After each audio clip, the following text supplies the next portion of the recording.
Nakapink na ba ang lahat? Tara, samahan niyo ako. Ngayong araw nga ay pupunta tayo ng 7th birthday ni Marcella.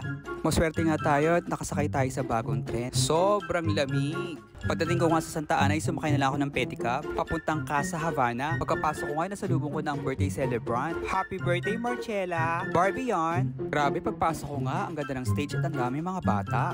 Ang isang ito, performance level na agad. Wow!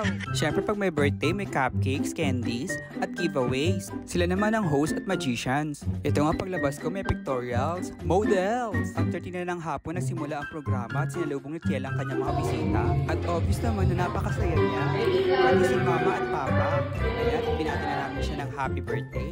Unang parte ng programa ay may 7 cupcakes. Tapos tinawag na ang table number 5 para sa pictorial. Pagkatapos ay pumila na kami sa kainan. In fairness, masarap ang pagkain lalo na ang mushroom beef.